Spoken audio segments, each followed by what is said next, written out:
Hi, good morning. Another day, another surgery. So our case for today is another mommy makeover. No? So our case is abdominoplasty or yung tummy tuck po. No? So the patient is a G4 mother. G4 meaning apat na pagbubuntis. So sabi niya malaki raw siya magbuntis. So true enough, yung kanyang abdominal wall, yung muscle is weak. No, yung fascia, yung support, mahina, so naka-bulge. So, she really needs an abdominoplasty. No, hindi to kaya ng liposuction lang. Kasi we have to strengthen yung kanyang abdominal wall. Kasi maski na lipohen at hindi inayos yung abdominal wall, naka-bulge pa rin, nakaganyan pa rin.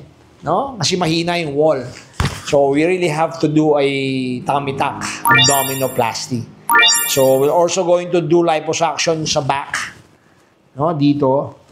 Para kumontour siya. No? We're also going to do the etching, yung pang-sexy, yung 3D, nga. No? She also wants a breast augmentation sana. No? Pero I advised to her na let's do it separate seating, dalawang procedure, magkahiwalay na araw. No? Kasi baka masyado nang matagal yung procedure. Siyempre, ako po, I'm a safe surgeon. No? Ika nga nila is better safe than sorry.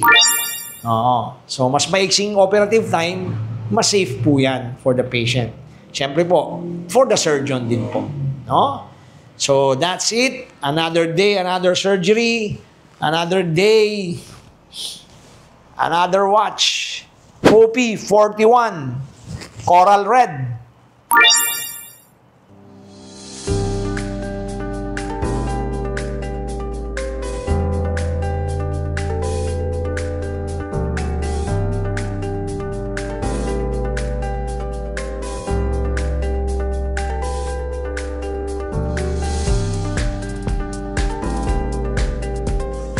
Hi, we're done with abdominoplasty, tummy tuck, and liposuction.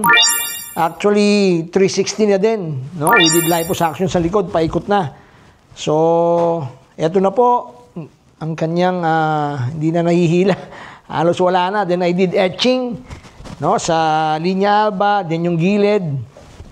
So, ayan na po ang finished product of our abdominoplasty or tummy tuck.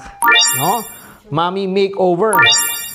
So, next month, gagawin na natin yung gusto niya, yung breast augmentation. No? So, that's it. Another day, another surgery.